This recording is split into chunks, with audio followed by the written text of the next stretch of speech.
My kids, and welcome to another video. Well, this is going to be a tad bit of a different video. I'm going to be going through TJ's newest video named 3 Conspiracy Theories That'll Blow Your Mind. And just giving my opinion on them, whether the theories are good or bad, or if there's plot holes in them. So let's go ahead and just start this. This video is not to ruin the reputation of any company and is for entertainment purposes only. Hey, what's up you guys? Today I'm going to be talking about conspiracy theories. That's the first wrong thing that I have about it. He does this accent that every other conspiracy theory video or channel has, where they just lengthen and deepen their voice. I don't really like it with him. He's not that type of person. He's normally a person with a higher pitched voice, and he likes talking faster. I don't see why he does it. I guess he's just doing for dramatic effect, but it doesn't really work just for how high his voice is and how fast he talks. You can tell that he's trying not to do it. So let's just go and keep going on with it. This is going to be the first out of hopefully many conspiracy theory videos. Today I'm going to be telling you 3 conspiracy theories that will blow your mind. You just said that he's going to be telling us 3 conspiracy theories that'll blow our minds when he has it directly in the title. So there's really not a point of just saying the title again. I don't see the point of doing that. I don't know why he does it. Let's just keep going. The first theory I'm going to talk about is the layered Earth theory. Now this theory is really old. In fact, this theory used to be fact. It's what people consider to be fact. So this was created by Edmund Halley. He was an astronomer through the 1600s and 1700s. Now, his theory is that we are the top layer of many layers in the Earth. So, beneath us. That is actually a fact. We're on the crust, and then it goes down to the other 3 layers, like the core and stuff like that of the Earth. So that part is actually fact. That part is true. That part has been proven. Well, I don't think it's actually been proven. I don't think we've dug that deep, but I think that's what we theorize. People living their everyday lives. And beneath them, more people, and more people. And the Big Bang Theory was just the new layer of Earth forming. So what would you guys do if you just saw just in darkness, but we continue to live? Living in a world without the sun, you'd most likely die. Plants wouldn't be able to grow. Water wouldn't be able to go around to the other parts of the world. And most likely all of any species would go extinct, pretty much. So even if this theory was true at a time and there was multiple layers of human beings below us, they're probably dead unless they're evolved to live without any sun and they have food that doesn't have to be grown with sun. Now, some backup behind this is that we've only dug about 7 miles into the ground. Why we've done that, I'm not for sure yet. My idea is just, we don't need to at this point. There's not really a point for us to dig any deeper. I mean, if there are animals down there, we don't really need them, and we already have iron, everything that we need to live. Other than maybe oil, that would be a good reason to go down, but we're not doing that at this point, so.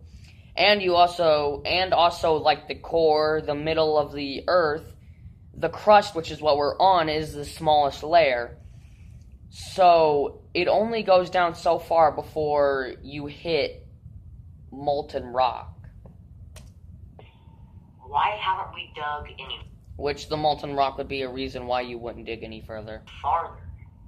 Is it because scientists are afraid whoever's below us won't be friendly?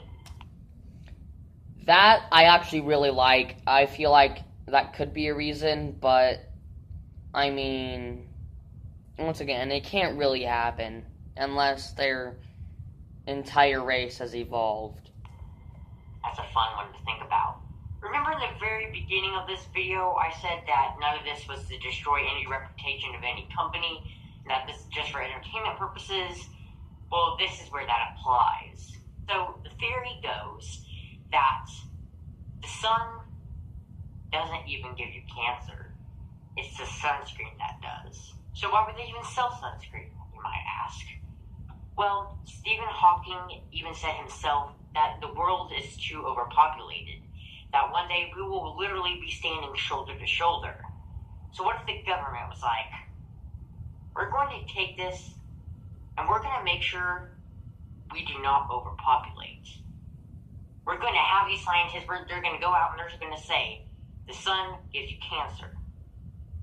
And then we're going to go to the sunscreen companies and we're going to make them put a chemical in there that does give us skin cancer to decrease the population. What?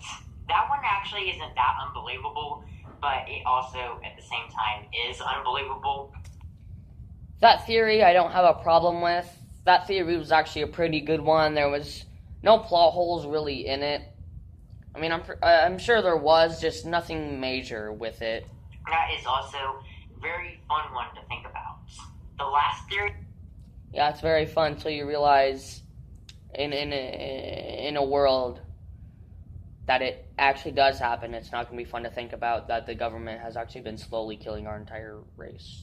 So, not really that fun. The theory I'm going to talk about is an alien theory. Now, I bet a bunch of you are clicking off right now if you already haven't. Listen to what I have to say.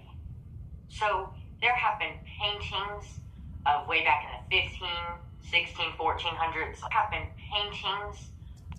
Okay, I want to talk about this first picture that he shows, where it looks like there are UFOs in the sky. It does look like there are UFOs in the sky, but then the more you look at it, the more you realize it could just be clouds.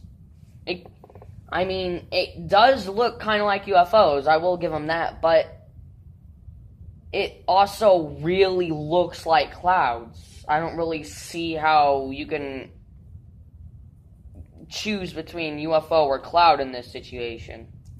Way back in the 15, they just look so close. 1400s, like, way back. This second picture that he shows, I'm not sure what the frick it is, but it looks some sort of like a flying whale. To where you can literally see UFOs in the skies. And then the government comes along and they're like, oh no, it's just a bird. You know, it's nothing, it's not alien spacecraft, okay, guys? You don't know how to interpret painting like we do. But what if all those aliens that came here back then have to live underwater? What if those aliens live in the ocean? There are millions of species. Okay, right there, whenever he says there are millions of species, he randomly puts up this 95% up at the top of the screen, and it doesn't really give any more information. It's just kind of there. He doesn't say anything about it. The only thing I think about of him putting that 95% up there is saying that there's 95% of oceans that we haven't explored yet, but he doesn't actually talk about that. We've only explored 5% of the ocean, so there's 95% that we haven't explored yet. And he puts that up there, but he doesn't talk about it. He just puts it up there and makes you guess on what it's actually meaning. In the oceans that have not been discovered yet, because they're too far down for us to go. So, he says they're too far down for us to go, but there is one guy, there's three guys actually, but the main guy is named James Cameron, who actually went to the very, very bottom of the ocean. At the very bottom. Like, he could not have gone any deeper. He has gone to the bottom of the ocean.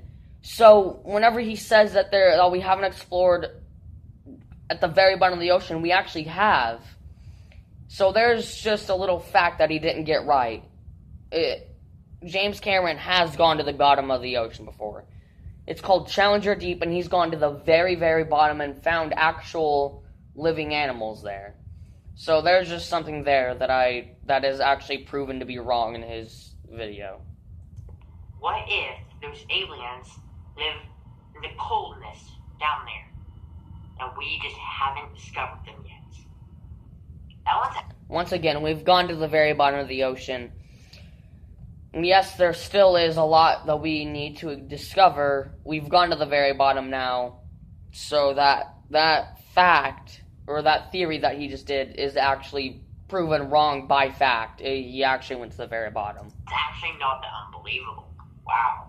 So that's all I have for you guys today. This one was really short. I'm going to get more in depth. And that was it. That was everything I have to say about his theory. So the first one was okay. I'm gonna say the second one was pretty good. Second one I actually kind of like. I can see that actually being a really good theory. But the third one, though, there's just so much stuff leaning against him. And the first one, I said it was okay, but it's actually not really. So, I don't know. And of course, he didn't really give very much information. He just kind of spat out what the theories were, and then never actually told any more info about him other than in the first one. So thank you all for watching. I'll see y'all later. Bye.